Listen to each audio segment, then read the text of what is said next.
Hello everybody. आपका इस video note में स्वागत है। इस वीडियो नोट में हम 9वीं कक्षा की सामाजिक विज्ञान विषय के अंतर्गत राजनीति राजनीतिक विज्ञान विषय का चैप्टर 3 डिस्कस करेंगे और चैप्टर का नाम है चुनावी राजनीति। इस वीडियो नोट में इस पाठ का नाम चुनावी राजनीति तो ठीक है, लेकिन उसका जो नंबर है वो पुराना नंबर है, क्योंकि पुराने सिलेबस के अनुसार यह चौथा पाठ था, लेकिन अब यह तीसरा पाठ है। आइए इस चैप्टर के अंतर्गत हम कुछ महत्वपूर्ण प्रश्नों पर विचार करें। इस चैप्टर के कुछ महत्वपूर्ण टॉपिक्स को डिस्कस करेंगे और इसमें बहुत ही सरल भाषा में आपको समझाने का प्रयास किया जाएगा ताकि आप आसानी से इस चैप्टर को समझ सकें। चैप्टर का नाम है चुनावी राजनीति। सिंपल है बहुत अर्थ इसका, हम इसको आसानी से समझ सकते हैं कि यह अध्याय या यह चैप्टर पॉलिटिकल इलेक्टोरल पॉलिटिक्स के बारे में है, चुनावी राजनीति के बारे में। चुनावी राजनीति का मतलब है कि लोकतंत्र में चुनाव होते हैं और लोकतंत्र में चुनाव इसलिए होते हैं ताकि हम अपने प्रतिनिधियों का चुनाव कर सकें। जैसा कि हम जानते हैं कि लोकतंत्र के दो रूप होते हैं, एक प्रत्यक्ष लोकतंत्र और दूसरा अप्रत्यक्ष लोकतंत्र। प्रत्यक्ष लोकतंत्र में तो जनता स्वयं शासन कार्यों में भाग लेती है, स्वयं कानून बनाने की प्रक्रिया में भाग लेती है, जैसा कि स्विट्जरलैंड में है।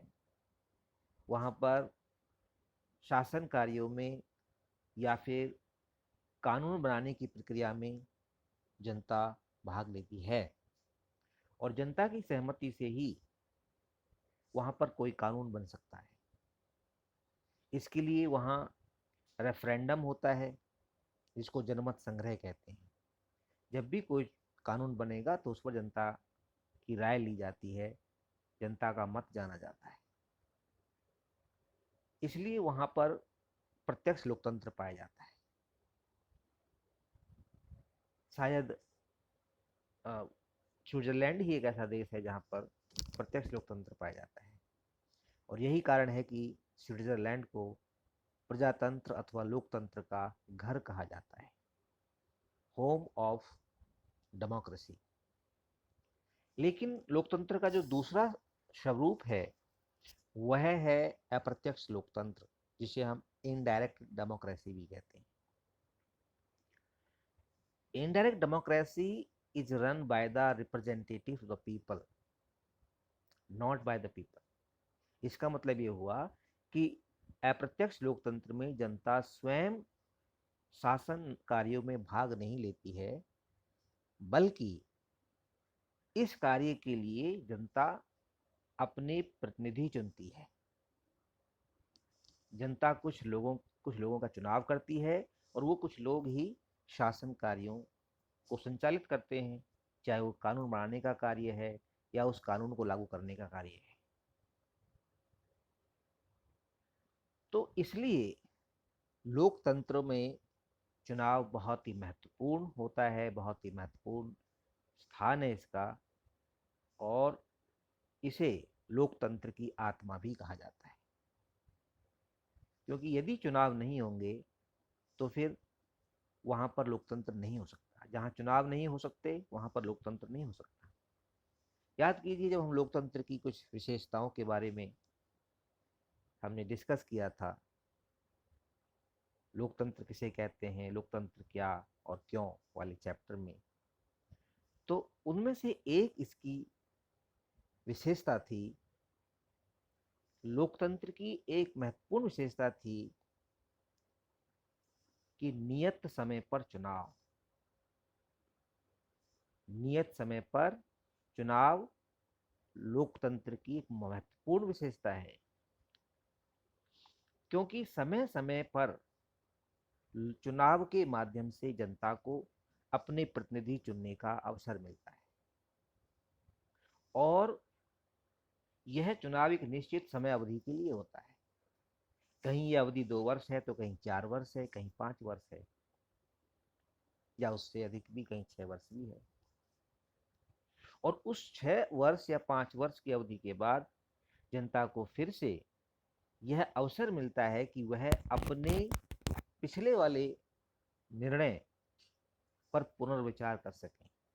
अर्थात अगर उनके प्रतिनिधियों ने, चुने हुए प्रतिनिधियों ने सही कार्य किया था, तो फिर से उन्हें सत्ता सौंप दी जाती है।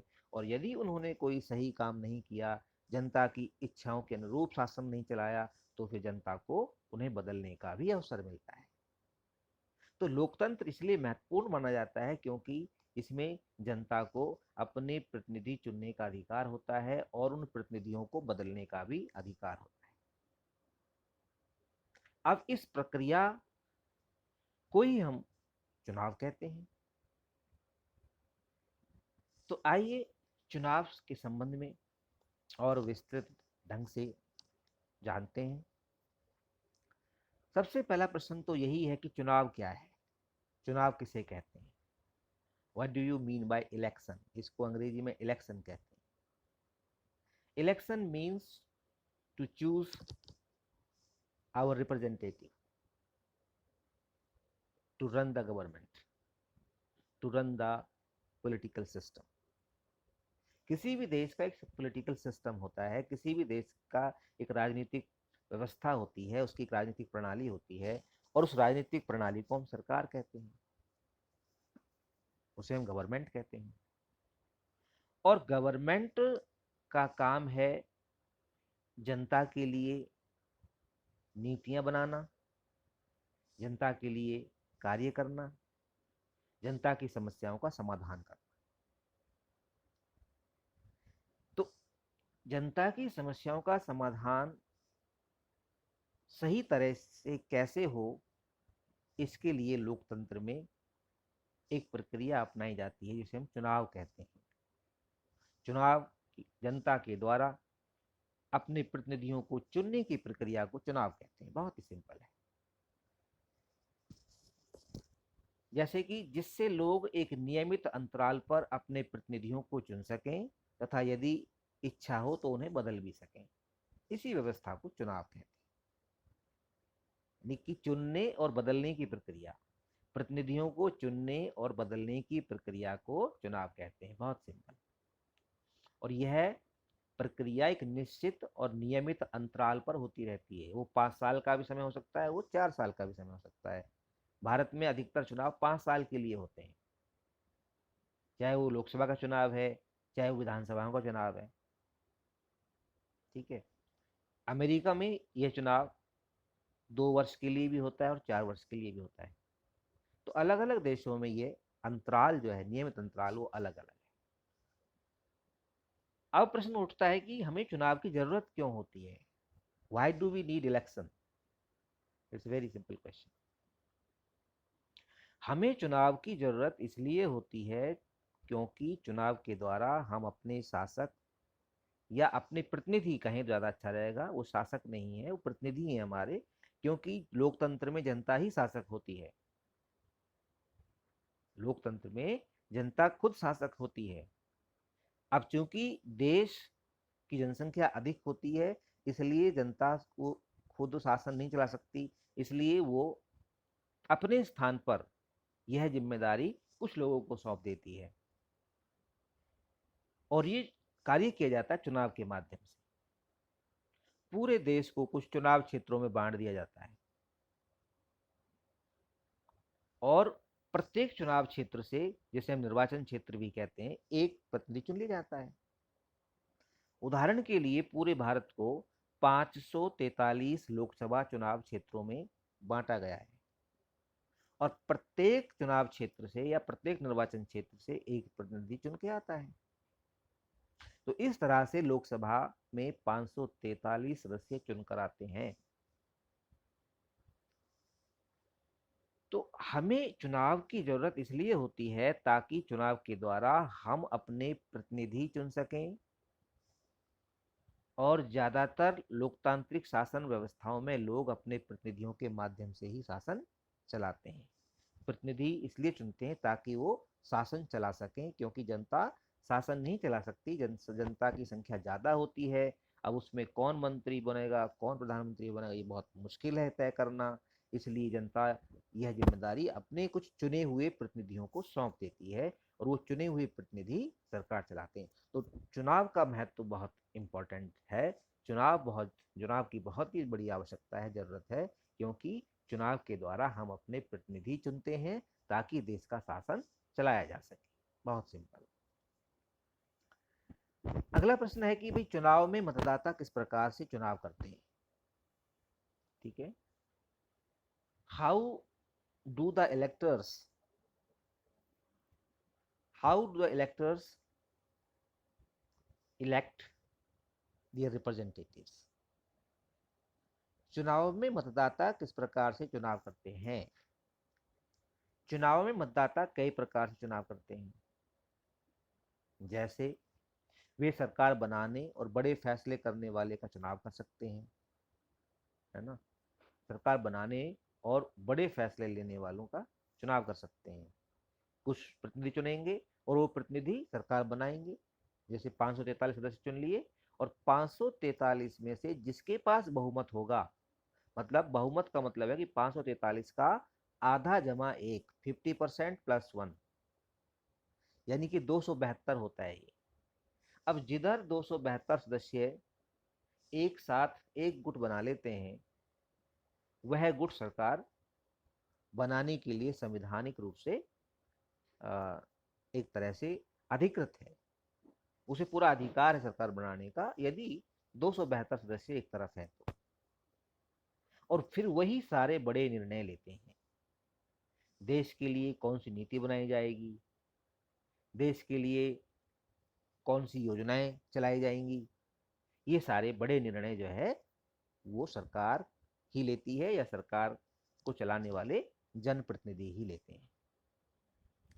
तो पहला तो ये कि ये सरकार बनाने और बड़े फैसले करने का वाले चुनाव कर सकते हैं। दूसरा, वे अपने लिए जो कानून बनाने वाले का चुनाव कर सकते हैं। बड़े फैसले लेने वाले का चुनाव करते हैं। दूसरा, अपने लिए कानून बनाने वाले का चुनाव कर सकते हैं। कि लोकसभा और राज्यसभा, उदाहरण के लिए भारत में संसद भारत की विधान पालिका है, और ये विधान पालिका ही कानून बनाती है। तो ये कानून बनाना अब जनता के लिए तो बहुत मुश्किल है, क्योंकि जनता की संख्या बहुत ज़्यादा है। करोड़ों लोगों को हम एक इकट्ठा नहीं बैठा सकते विचार विमर्श करने के लिए। तो उसके लिए कुछ प्रतिनिधि चुन लिए हमने। तो ये प्रतिनिधि चुनने के लिए ही हम इसलिए चुनते हैं ताकि वो देश के लिए, जनता के लिए कानून बना सकें, महत्वपूर्ण कानून बना सकें। और समय समय पर संसद कानून बनाती है। तीसरा, वे सरकार द्वारा उसके द्वारा बनाने वाले कानूनों का दिशा निर्देश करने वाली पार्टी का चुनाव कर सकते हैं। तो इस तरह से, यानी कि किस पार्टी, लोकतंत्र में चुनाव लड़ा जाता है, लेकिन ये चुनाव लड़ने वाले जो होते हैं वो दल होते हैं, पॉलिटिकल पार्टी होती है। क्योंकि पॉलिटिकल पार्टी एक ग्रुप है, एक व्यक्ति नहीं है, बल्कि वो एक ग्रुप है, लोगों का समूह है। कुछ समान विचारधारा वाले लोग एकजुट हो जाते हैं, और वो एक अपना दल बना लेते हैं, एक पार्टी बना लेते हैं। उदाहरण के लिए कांग्रेस पार्टी है, भारतीय जनता पार्टी है, समाजवादी पार्टी है, बहुजन समाज पार्टी है, सीपीआई, सीपीएम, एनसीपी, बहुत सारी पार्टियां हैं भारत के अंदर। तो पार्टी चुनने के लिए भी ये चुनाव करते हैं। जैसे 2014 में और 2019 में भारत की जनता ने नरेंद्र मोदी जी के नेतृत्व में भारतीय जनता पार्टी को शासन चलाने के लिए चुना। तो इस तरह से चुनाव में मतदाता चुनाव करते हैं। अगला प्रश्न है कि भाई लोकतंत्र चुनाव की न्यूनतम शर्तें क्या क्या हैं, अथवा लोकतंत्र में चुनाव की न्यूनतम शर्तें क्या क्या हैं, क्या क्या आवश्यक है चुनाव के लिए, क्या क्या जरूरी है। कुछ ना कुछ शर्तें तो जरूर रखी होंगी। कौन चुनाव में वोट डालेगा, किसका चुनाव करेगा, चुनाव लड़ेगा कौन, कैंडिडेट कैसे चुनाव लड़ेंगे। तो ये एक व्यवस्था है और उसके लिए कुछ शर्तें निर्धारित की जाती हैं, एक प्रक्रिया तय की जाती है, प्रोसेस। तो लोकतंत्र में चुनाव की न्यूनतम शर्तें हैं, निम्नलिखित न्यूनतम शर्तें हैं। नंबर एक, पहली शर्त तो यही है कि हर किसी को चुनाव करने की सुविधा हो। यानी कि यहाँ एक बहुत ही गंभीर और सोचने वाला पॉइंट है कि हर किसी को चुनाव करने की सुविधा मिलनी चाहिए। ऐसा नहीं कि चुनाव करने की सुविधा कुछ लोगों के पास ही हो, अर्थात मतदाता कुछ ही लोग हों, वोटर कुछ ही लोग हों, नहीं, सभी लोग, देश के समस्त नागरिक चुनाव करने के लिए अधिकृत होने चाहिए, उन्हें चुनाव का अधिकार होना चाहिए। पहली बात तो ये, हमारे देश में उन आज़ादी से पहले कुछ संपत्ति जो प्राप्त व्यक्ति थे या प्रॉपर्टी होल्डर्स व्यक्ति थे, यानी अमीर लोगों को ही चुनाव करने का अधिकार था, वही चुनाव करते थे, वही वोट डाल सकते थे। लेकिन जब हमारा नया संविधान लागू हुआ 1950 में, तो यह अधिकार सभी को मिल गया, सभी नागरिकों को मिल गया, चाहे वो संपत्ति प्राप्त है या गरीब है, सभी को चुनाव में वोट डालने का अधिकार है। दूसरा दूसरा जो इसकी कंडीशन है कि चुनाव में कुछ विकल्प उपलब्ध हों। चुनाव तो हम कर रहे हैं, लेकिन अगर विकल्प ही हमारे सामने नहीं है तो हम चुनाव किसका करेंगे फिर तो एक का ही चुनाव करेंगे। तो विकल्प का मतलब है कि 2 3 4 5 पार्टियां हों, जिनमें से हम जो बेहतर हमें लगे उसे चुन सकें। बहुत ही सिंपल है। तो विकल्प होना जरूरी है। एक एक पार्टी अगर है, वहां एक दल है और कोई दल ही नहीं है, तो फिर वो चुनाव एक तरह से निष्पक्ष चुनाव नहीं हो सकता, सही मायने में चुनाव नहीं हो सकता। क्योंकि वो तो सिंपल है, सीधा है कि एक ही पार्टी चुनाव में है और जनता उसी को वोट देके उसे चुन लेगी। तो इसका तो अर्थ ये हुआ कि वो चुनाव तो सिर्फ एक दिखावा है, वो एक सही चुनाव नहीं है। सही चुनाव तभी होता है जब जनता के सामने कई सारे विकल्प हों। अगर मैं सब्जी मंडी में कुछ फल खरीदने जाता हूँ, फ्रूट्स खरीदने जाता हूँ, तो अगर वहाँ सिर्फ एक ही फ्रूट है तो मेरी मजबूरी हो जाएगी कि एक ही फ्रूट को मैं खरीदूं। लेकिन अगर वहाँ बहुत सारे फ्रूट्स रखे हुए हैं तो फिर मेरी मर्जी होगी कि मैं कौन सा फ्रूट खरीदूं। ठीक उसी तरह से चुनाव में यदि कई सारी पार्टियां हैं तो फिर ये मेरी मर्जी होगी कि मैं किस पार्टी को चुनूं, किस पार्टी को वोट दूं, और कौन मेरे लिए बेहतर कर सकती है। ये मुझे सोचने और समझने का मुझे अवसर मिल जाता है। पार्टियों तथा उम्मीदवारों को चुनाव में उतरने की पूरी छूट होनी चाहिए। ऐसा नहीं कि भाई पार्टी सिर्फ चुनाव में दो ही पार्टी चुनाव लड़ेंगी, या एक ही पार्टी चुनाव लड़ेगी, या तीन ही पार्टी चुनाव लड़ेंगी, ऐसा नहीं है। जो भी उम्मीदवार, जो भी व्यक्ति चुनाव लड़ना चाहे वो चुनाव लड़े, और जो भी पार्टी चुनाव लड़ना चाहे वो चुनाव लड़े। ये जनता के ऊपर है कि जनता किस उम्मीदवार को चुनती है, जनता किस पार्टी को सत्ता सौंपती है। क्लियर। तीसरी जो कंडीशन है, तीसरी जो शर्त ये है कि चुनाव का अक्सर नियमित अंतराल पर उपलब्ध होता रहे। चुनाव अक्सर नियमित अंतराल पर होता रहे, इसका मतलब यह है कि समय समय पर चुनाव होता रहे। ये नहीं कि चुनाव हो गया और फिर 10 साल या 20 साल 25 साल तक चुनाव ही ना हो। तो अगर ऐसी स्थिति है तो भी हम उसको लोकतंत्र नहीं कह सकते। लोकतंत्र में जरूरी है कि सरकार समय समय पर बदलती रहे, जनता को सरकार बदलने का समय समय पर अवसर मिलता रहे। 5 साल के लिए चुनाव, वोट डाला, चुनाव, सरकार बना दी, अब 5 साल के बाद फिर से हमें जनता के बीच में जाना है। अगर सरकार ने सही काम किया है तो जनता फिर से उनको चुन देगी, नहीं तो किसी और पार्टी को मौका दे सकती है। तो ये तभी होगा जब चुनाव नियमित अंतराल पर होंगे, एक रेगुलर इंटरवल पर होंगे। और रेगुलर इंटरवल का मतलब है कि after 5 years, after 4 years, after 6 years. ये नहीं कि चुनाव करवा दिए फिर 20 साल तक चुनाव भी ना कराएं, तो फिर सच्चा चुनाव नहीं है, वो एक सच्चा लोकतंत्र नहीं है। नए चुनाव कुछ वर्षों में जरूर कराए जाने चाहिए ना, नए चुनाव कुछ वर्षों में जरूर कराए जाने चाहिए। इसका मतलब है कि नियमित अंतराल के बाद चुनाव जरूरी है। भारत में जैसे 5 साल का एक अंतराल है, तो 5 साल में चुनाव होना ही चाहिए, और इसे किसी भी तरह से नहीं टाला जा सकता। तो हमारे देश में हर 5 साल में चुनाव होते हैं। 5 साल से पहले भी चुनाव हो सकते हैं, लेकिन 5 साल के बाद चुनाव नहीं होते। 5 साल से आगे उस चुनाव को नहीं बढ़ाया जा सकता। एक बार ऐसा हमारे देश में अभी तक हुआ है कि जब चुनाव 6 साल में हुए, और ये 1975 में जब देश में इमरजेंसी लगा दी गई थी इंदिरा गांधी की सरकार द्वारा, तब देश के अंदर 6 साल के बाद चुनाव हुए थे। क्योंकि हमारे संविधान में ये प्रावधान है कि अगर देश में आपात स्थिति है, अगर देश में इमरजेंसी सिचुएशन है, तो संसद को यह अधिकार है कि वह सरकार के कार्यकाल को बढ़ा सकती है। तो संसद ने सरकार के कार्यकाल को 1 साल के लिए बढ़ाया था 1975 में, जब देश के अंदर इमरजेंसी लगाई गई थी। लेकिन वो एक आपात स्थिति थी। आपात स्थिति में तो ऐसा हो सकता है, लेकिन सामान्य स्थिति में ऐसा नहीं हो सकता। चौथा, इसकी जो चौथी कंडीशन है या चौथी शर्त है कि लोग जिसे चाहे वास्तव में चुने, चुनाव उसी का होना चाहिए। यानी कि लोग जिसको चाह रहे हैं उसी का चुनाव होना चाहिए। ये नहीं कि जनता चाह रही है ए को और बी चुनाव जीत जाए, ऐसा नहीं। जनता ने बी को वोट नहीं दिया और बी बी को घोषित कर दिया जाए कि वही जनता का प्रतिनिधि बी चुना गया है, ऐसा नहीं। सच्चा और सच्चा और स्पष्ट लोकतंत्र तो तभी होता है जिसमें जनता की इच्छा और मर्जी से शासक चुने जाते हैं, और वही व्यक्ति चुनाव में जीतते हैं जिन्हें जनता चाहती है। क्लियर? तो जिसे लोग चाहते हैं वास्तव में चुनाव उसी का होना चाहिए।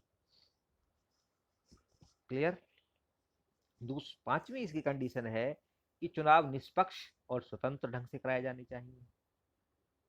चुनाव निष्पक्ष और स्वतंत्र ढंग से कराए जाने चाहिए। इसका मतलब ये हुआ कि चुनाव के लिए जनता के ऊपर कोई दबाव नहीं होना चाहिए। क्लियर? जनता स्वतंत्र होनी चाहिए चुनाव करने के लिए, किसी डर या किसी दबाव की वजह से या कोई लालच दे करके चुनाव नहीं करवाना चाहिए। क्योंकि अगर हमने किसी को भयभीत करके, डरा करके चुनाव करवाया है या चुनाव जीता है, तो वो सही लोकतंत्र नहीं है। सच्चा लोकतंत्र तो वही है जिसमें जनता अपने प्रतिनिधि अपनी मर्जी से चुनती है, और वह बिना किसी डर के, बिना किसी दबाव के चुनाव करती है, और साथ ही साथ निष्पक्ष होकर चुनाव करती है। चुनाव करते समय जनता ये नहीं देखती कि यह व्यक्ति मेरी जाति का है या नहीं, या मेरे धर्म का है या नहीं। तो बिना किसी पक्षपात, बिना किसी भय और दबाव के चुनाव करवाया जाना जरूरी है, और करवाया जाना चाहिए। यह इसकी पांचवी, चुनाव की पांचवी कंडीशन है। क्लियर? ताकि लोग सचमुच अपनी इच्छा से अपने इच्छित उम्मीदवार को चुन सकें। तो ये इसकी पांचों कंडीशन है, बहुत इंपॉर्टेंट। नंबर एक, हर किसी को चुनाव की सुविधा होनी चाहिए, यानी कि हर प्रत्येक व्यक्ति मतदाता हो, प्रत्येक व्यक्ति को वोट डालने का अधिकार हो। दूसरा, चुनाव में कुछ विकल्प उपलब्ध होने चाहिए, मतलब कुछ पार्टियां चुनाव लड़ें, एक पार्टी चुनाव ना लड़े। चुनाव का अक्सर नियमित अंतराल पर होते रहें। चुनाव नियमित अंतराल पर मतलब है कि हर 5 साल या 4 साल का चुनाव होने चाहिए। लोग जिसे चाहें वास्तव में उसी का चुनाव होना चाहिए, और चुनाव निष्पक्ष और स्वतंत्र ढंग से कराए जाने चाहिए। अगला प्रश्न है इसमें कि लोकसभा तथा विधानसभा लोकसभा तथा विधानसभा के चुनाव कितने वर्षों बाद होने चाहिए? बहुत सिंपल उत्तर है, हमारे यहाँ भारत में 5 वर्षों के बाद लोकसभा और विधानसभा के चुनाव होते हैं। हमारे देश के अंदर लोकसभा और विधानसभा के चुनाव हर 5 साल के बाद होते हैं। आम चुनाव किसे कहते हैं? अगला क्वेश्चन, छोटा क्वेश्चन है ये। सभी चुनाव क्षेत्रों में एक ही दिन अथवा एक छोटे अंतराल में अलग अलग दिन चुनाव होते हैं, इसे आम चुनाव कहते हैं। जनरल इलेक्शन, जैसे आम चुनाव 2019 लोकसभा का भी आम चुनाव हुआ था। तो इसमें यह कि सभी चुनाव क्षेत्रों में, जैसे 543 चुनाव क्षेत्र हैं, तो उन सभी क्षेत्रों में चुनाव करवाया जाता है। वो चुनाव या तो एक ही दिन हो या फिर एक छोटे अंतराल में, यानी कि 10 दिन में या 15 दिन में या 20 दिन में सभी जगह चुनाव करा लिए जाते हैं। ये इसलिए होता है ताकि सेफ्टी पॉइंट ऑफ व्यू से, ताकि सभी जो मतदाताओं को एक तरह से सुरक्षित माहौल देने के लिए, कि अगर सारे जगह एक ही साथ चुनाव करा दिया गया तो फिर कुछ जगह ऐसी हो सकती हैं जहां पर निष्पक्ष और स्वतंत्र चुनाव नहीं हो सकता, क्योंकि कुछ वहां पर जो गुंडे लोग हैं या फिर जो बाहुबली लोग हैं वो हावी हो सकते हैं और जनता को डरा धमका करके चुनाव में जीत सकते हैं। इसलिए एक दिन चुनाव कराना खतरे से खाली नहीं है। फिर होता क्या है? होता यह है कि फिर 10 दिन या 20 दिन या 1 महीने का समय दिया जाता है चुनाव कराने के लिए, कि भाई इस तारीख को 50 क्षेत्रों में चुनाव होगा, इस तारीख को इन 50 क्षेत्रों में होगा, इस तारीख को इन 60 क्षेत्रों में होगा, ताकि वहां पर पूरी पुलिस और फोर्स की व्यवस्था रह सके और जनता निष्पक्ष और स्वतंत्र चुनाव कर सके। तो ये बहुत जरूरी है। तो सभी चुनाव क्षेत्रों में एक ही दिन अथवा एक छोटे अंतराल में अलग अलग दिन चुनाव होते हैं, इसे हम आम चुनाव कहते हैं। इसके साथ इसे जुड़ा हुआ है उपचुनाव किसे कहते हैं। तो चुनाव दो तरह के होते हैं, एक तो होता है आम चुनाव और एक होता है उपचुनाव। उपचुनाव का मतलब है कि ये आम चुनाव नहीं है, बल्कि एक छोटा, नाम से स्पष्ट है, उप माने छोटा, छोटा चुनाव है। छोटे चुनाव का मतलब ये नहीं है कि कोई जिसको हम चुन रहे हैं उसकी वैल्यू कम हो जाएगी या उसका कोई महत्व कम है, ऐसा नहीं है।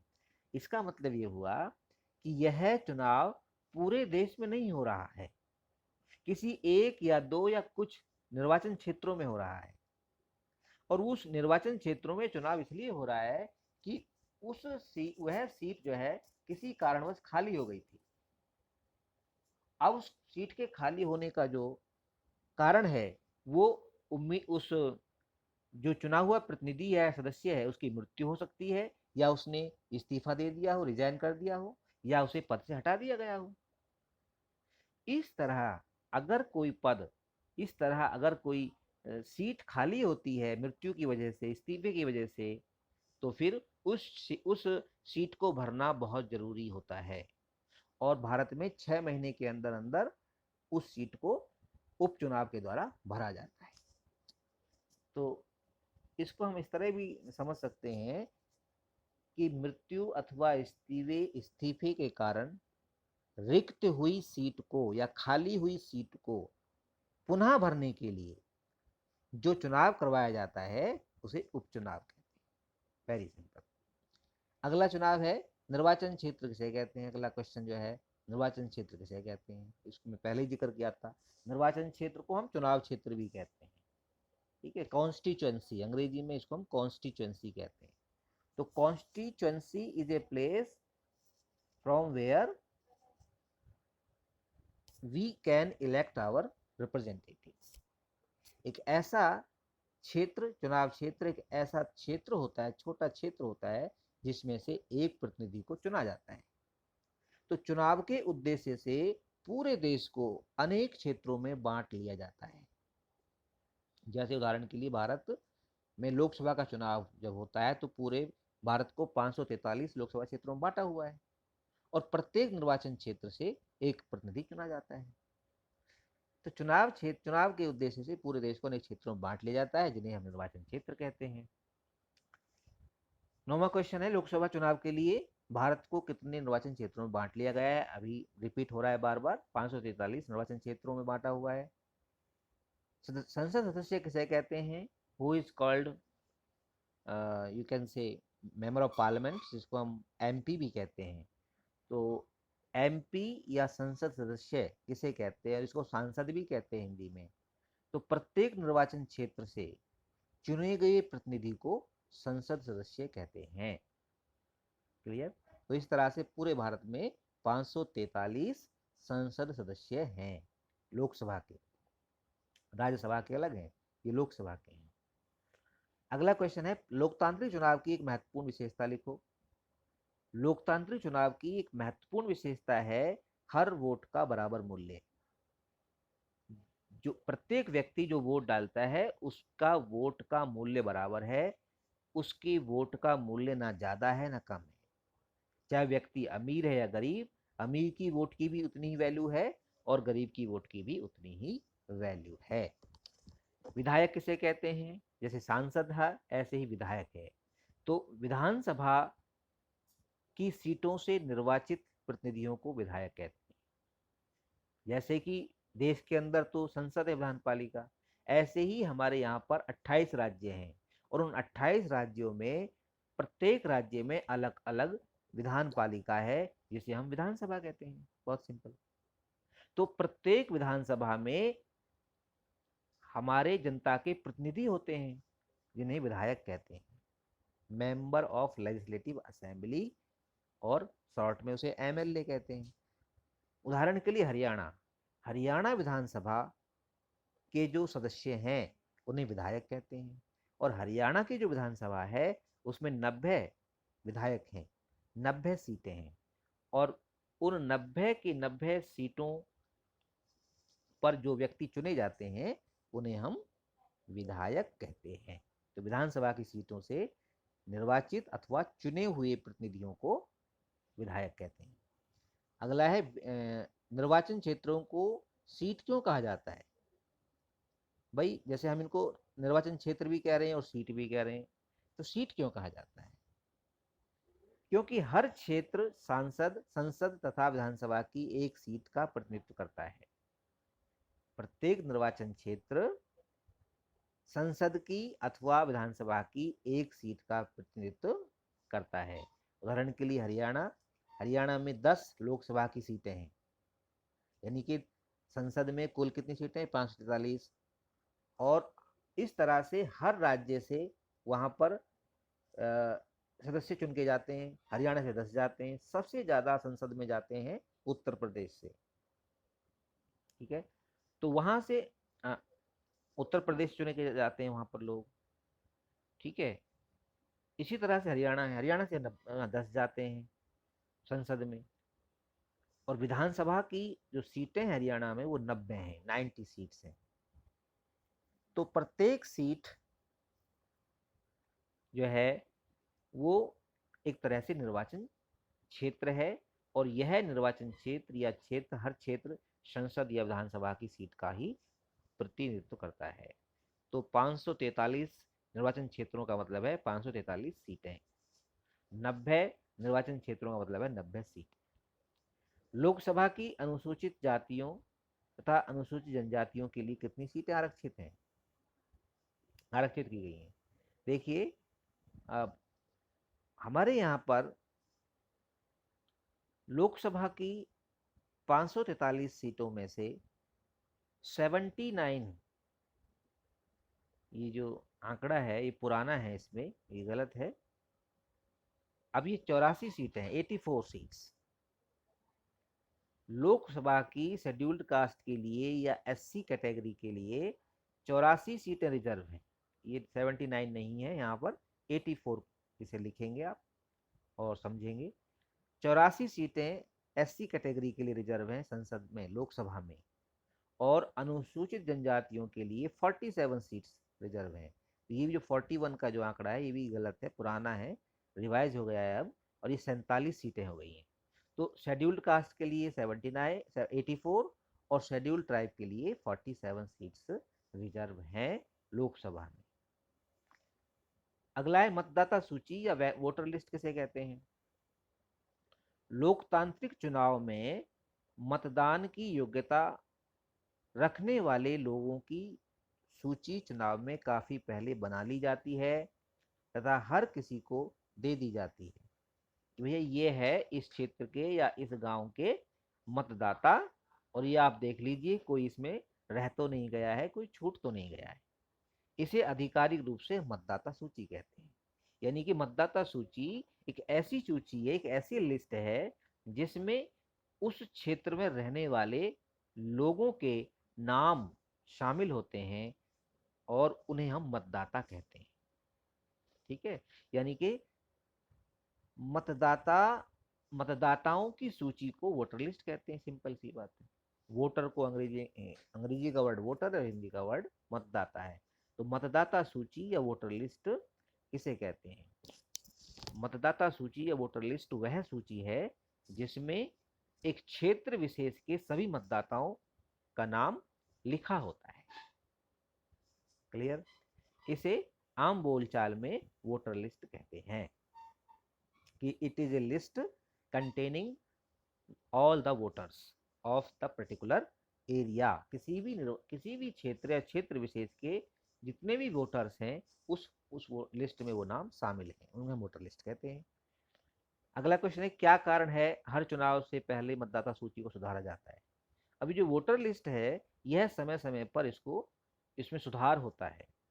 सुधार का मतलब है इसका रिवीजन होता है, और रिवीजन में जो कुछ वोटें ऐसी मतदाता ऐसे होते हैं जिनकी मृत्यु हो चुकी है उनका नाम काट दिया जाता है, और कुछ ऐसे व्यक्ति होते हैं जिन्होंने 18 साल की उम्र पार की है, 18 साल के हो गए हैं, तो उन्हें मतदाता बनाना पड़ता है।